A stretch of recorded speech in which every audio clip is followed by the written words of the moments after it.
All right. Well, the next 24 hours could be critical. So, what are investigators doing right now to find Nancy's abductor? Let's bring in Scott Duffy, retired FBI supervisory special agent, at this moment. Scott, thanks for joining us this morning. You've been hearing this discussion in the morning, this morning, before you've come on. Tell us what you think of the word "celebrate" in this very short message from last night. Yeah, good morning to you. So celebration is everything that we use in the word in the sense of joy, happiness, being with your loved ones, celebrating holidays. So I agree with what Greg was saying, and with regards to the message has changed. What I like about the message, though, even though I do believe the family and law enforcement have additional information than we do, that they are more pointed and succinct in their messaging. In other words, they're raising the stakes on their side. It's raising the stakes on both sides. That's a volley of information. There was, hey, I'm not going to negotiate, to where all of a sudden they provided additional information. So there is openness to negotiation. And I think the Guthrie family is following the lead of law enforcement to say, okay, we're ready to pay. Maybe that wasn't clear before. And our mother is our loved one. We want her back in every which way. And let's move on past this. That's what I get. The impression I got, I don't know, Charlie and Griff, if you guys feel the same. The impression I got from our last guest is that he was very reluctant to say it, but he doesn't feel very hopeful that she's alive. And he did not say that, but that was the impression I got. Is that your impression? Yeah, and I started to, I agree with, law enforcement is very honest with family. And behind the scenes, they're saying, hey, a violent act was done here to take your mother. It's a violent act. We don't know what the evidence was inside that law enforcement indicated. We know of the blood outside. But hope is eternal. And so thereby, both law enforcement and family, until they know otherwise, they're operating and should be operating that she is still alive. Ransom is being asked.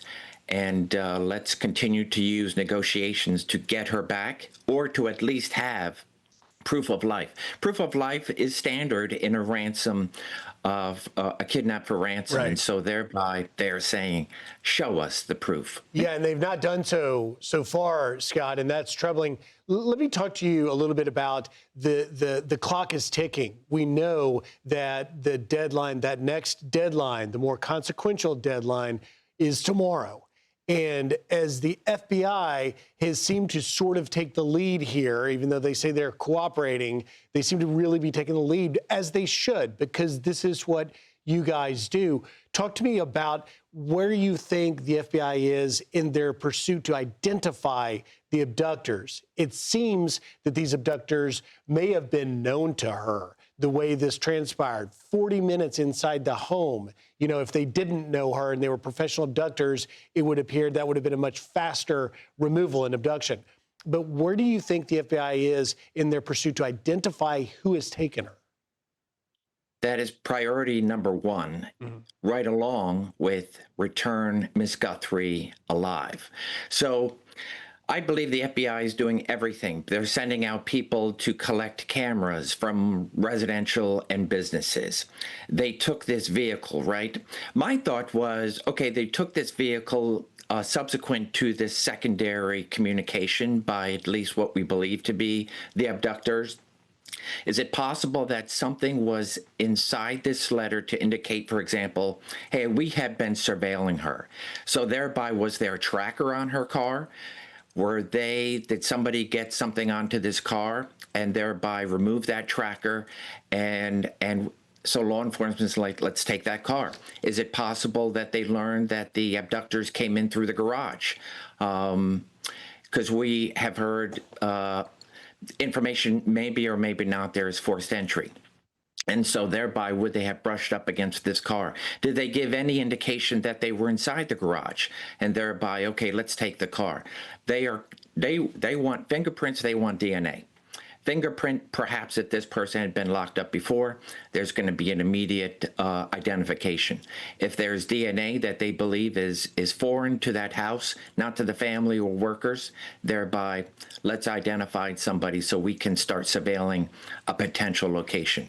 That's what they're doing. They want to identify who this is so they can start to surveil them and try to get onto them and make an arrest and a recovery of Miss Guthrie alive. So there's been a lot of talk the last couple of days about the fact that police and FBI had to go back to the scene to reprocess parts of the scene, and a lot of suggestions that mistakes have been made.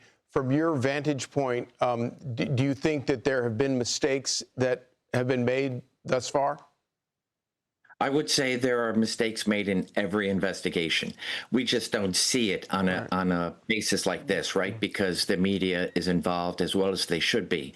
However, I don't believe they're fatal mistakes. These are it's not like they've lost something. Ultimately, they are trying to identify, as you said earlier, they are trying to identify her so they can, or identify the abductors so they can have a location to go, start surveilling, conduct an investigation, and try to make an arrest as well as a recovery of Miss Guthrie alive. And so, yes, of course, there are mistakes, but at the same time, this is a very large piece of property.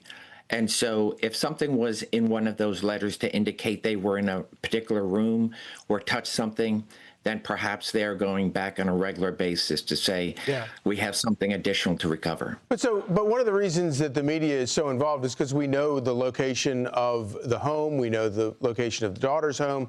Is it possible? How do we know that there aren't other locations out there that the FBI is surveilling or that they have identified that might be being processed right now that we just don't know about?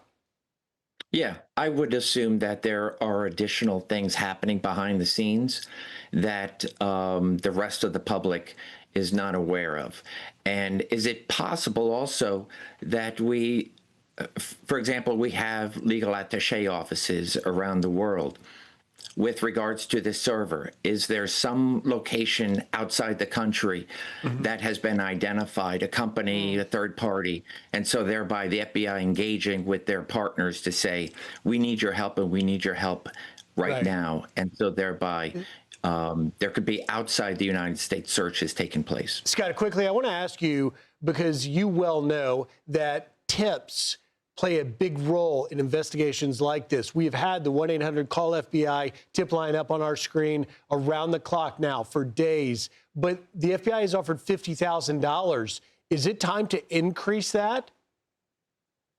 Yeah, $50,000 is a lot of money, but at the same time, if they felt, hey, we're going to have to increase the money here, more than likely for not reaching to somebody who is just going to be a tipster, but perhaps somebody who may be on the inside of this, that this might be a circle of people. In other words, you may have one or more abductors, but then you have additional people that may know something and are just keeping quiet. So thereby, a lot of money could incite that type of tip. But is $50,000 enough? I mean, if you were somehow tangentially connected to this, you know, you're thinking 50 grand as opposed to, say, if you had $250,000, it really might make someone think twice. Yeah, I would imagine the FBI is discussing that with the family. They also may have additional pieces of information as to what exactly or who exactly they are pursuing. So I can tell you in a standard FBI investigation or a standard large investigation that may not have media attention, but looking for tipsters, you may have $5,000, $10,000, which might be your standard. So $50,000 is a good starting point, but I see it going up. All right. Well, Scott Duffy, we really appreciate you coming on this morning. Thanks, Scott. Thank you. I'm Steve Doocy. I'm Brian Kilmeade. And I'm Ainsley Earhart. And click here to subscribe to the Fox News YouTube page to catch our hottest interviews and most compelling analysis.